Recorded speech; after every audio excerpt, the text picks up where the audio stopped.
5 अगस्त को शेख हसीना की सरकार के तख्तापलट के बाद बांग्लादेश के हालात बदतर होते जा रहे हैं। बांग्लादेशी कट्टरपंथी हिंदुओं की जान के दुश्मन है और उन्हें चुन चुन कर निशाना बना रहे हैं, जिसे लेकर भारत में विरोध हो रहा है।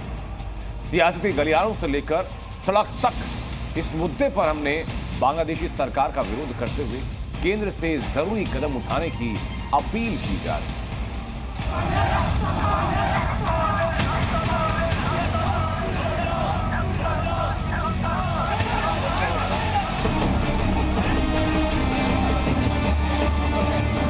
बांग्लादेश में हिंदू समुदाय कट्टरपंथियों के निशाने पर।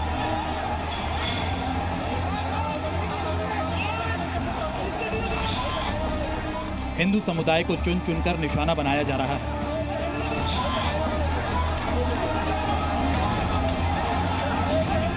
सड़कों पर दौड़ा दौड़ाकर मारा जा रहा है। घरों दुकानों में घुसकर पीटा जा रहा है। 5 अगस्त को शेख हसीना सरकार के तख्तापलट के बाद हिंदुओं से हिंसा का दौर जो शुरू हुआ वो पिछले 4 महीनों से लगातार जारी है। हिंदू इलाकों के मंदिरों पर हमला किया जा रहा है, आगजनी हो रही है और जगह जगह तोड़फोड़ की जा रही है। हिंदुओं को निशाना बनाने के लिए इस्कॉन को बहाना बनाया जा रहा है।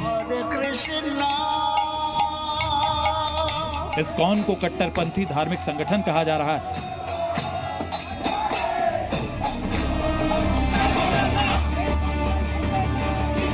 हालात ये हैं कि बांग्लादेश हिंदुओं के लिए किसी नर्क से कम नहीं रह गया।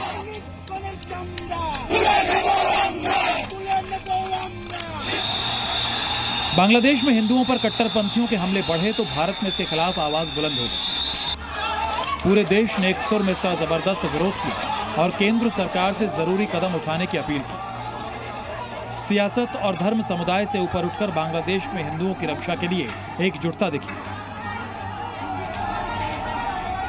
हम सारे चिंतित हैं इस विषय पे। हम चाहते हैं कि भारत नेचुरली हमारे कोई भी पड़ोस देश में कुछ हुआ तो हमको उसके बारे में सोचना ही पड़ेगा, लेकिन जब लोग पर अगर हमला हो रहे हैं और दूसरे कुछ अन्याय चल रहे हैं तो इसके बारे में नेचुरली हम चिंतित ही रहेंगे। बांग्लादेश में कट्टरपंथी लोग सत्ता में आ गए हैं। भारत की सरकार को सख्ती से लोगों से बात करनी पड़ेगी। वहाँ जिस तरह से हिंदुओं के साथ व्यवहार हो रहा है। बांग्लादेश में हिंदू अल्पसंख्यकों के निशाने पर आने से तनाव के जो हालात बने वो इस्कॉन लीडर चिन्मय कृष्णदास की गिरफ्तारी के बाद और बढ़ गए, जिस पर भारत सरकार ने भी चिंता जाहिर की। पीएम मोदी ने इस मुद्दे पर विदेश मंत्री एस जयशंकर के साथ बैठक कर बांग्लादेश के हालात की जानकारी ली, साथ ही जरूरी कदम उठाने के निर्देश भी दिए। इस्कॉन के धर्मगुरु को गिरफ्तार किया है।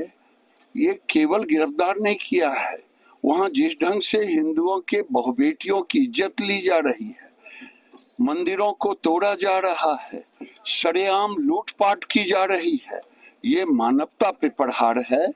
ये नरेंद्र मोदी की हुकूमत को यहाँ के माइनॉरिटी फिक्र क्यों नहीं हो रही है?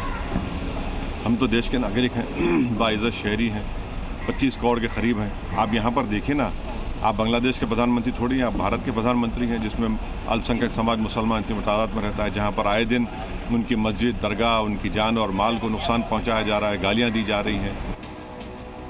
इस बीच जम्मू कश्मीर के पूर्व डीजीपी एसपी वैद की अगुवाई में भारत की 75 बड़ी हस्तियों ने प्रधानमंत्री नरेंद्र मोदी को एक चिट्ठी लिखी, जिसमें चिट्ठी लिखने वालों में रिटायर्ड जज, आईपीएस, आईएएस, आईआरएस और आईआईएस अधिकारी शामिल हैं। चिट्ठी में बांग्लादेश में हिंदुओं की रक्षा के लिए पीएम मोदी से गुहार लगाई गई है। बांग्लादेश में हिंदुओं पर अत्याचार रोकने के लिए कड़े कदम उठाने की मांग की गई। यूएन में बांग्लादेशी हिंदुओं का मसला उठाने की अपील की गई। चिन्मय कृष्णदास की गिरफ्तारी का विरोध किया गया और बांग्लादेश सरकार पर दबाव डालने को कहा गया। भारत को इंटरनेशनली इस मसले को उठाना चाहिए, यूनाइटेड नेशंस में, यूएनएचआरसी में और दूसरी इंटरनेशनल ऑर्गेनाइजेशंस में। और एक कन्वे पहले शुरुआत भारत को इस पे खुद करनी चाहिए कि इंटरनेशनल सैंक्शंस लगाई जाए बांग्लादेश पर, उसको फोर्स किया जाए। कितनी चीजों पर बांग्लादेश भारत पर डिपेंडेंट है, उनको बंद कर दिया जाए। बांग्लादेश में हिंदुओं पर हो रहे अत्याचार के विरोध में भारत में प्रदर्शनों का दौर भी जारी है। जम्मू में उद्धव गुट के शिवसेना के कार्यकर्ताओं और संत समाज ने मिलकर विरोध प्रदर्शन किया और चेतावनी दी कि अगर जरूरत पड़ी तो खुद हिंदुओं पर हो रहे अत्याचार रोकने के लिए बांग्लादेश जाएंगे। केंद्र सरकार से मांग की गई है कि हिंदुओं की सुरक्षा को बांग्लादेश और अन्य देशों के अंदर जो है वो सुनिश्चित बनाया जाए। जो शेख हसीना लगातार यहाँ पर पनाह लेकर बैठी हुई हैं और जो है हिंदुओं पर वहाँ हमले की जड़ है, उसको जो है अपने देश वापस भेजा जाए। एक कुंभकर्णी नींद में जो मानवाधिकार आयोग और यूएनओ सो रहा है, उसको जगाने की यहाँ से पहल की है, यहाँ से शुरू करेंगे।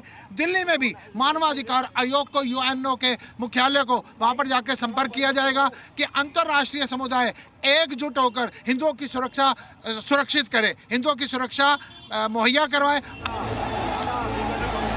बांग्लादेश पिछले 4 महीनों से कट्टरपंथ की आग में झुलस रहा और वहां की अंतरिम सरकार इस आग को हवा देने में लगी, जिसकी वजह से वहां हिंदुओं के खिलाफ खुलेआम हिंसा हो रही है। हिंसा की आग भड़कने की आशंका को देखते हुए केंद्र सरकार और अंतर्राष्ट्रीय समुदाय से इस पर कड़े कदम उठाने की अपील की जा रही है।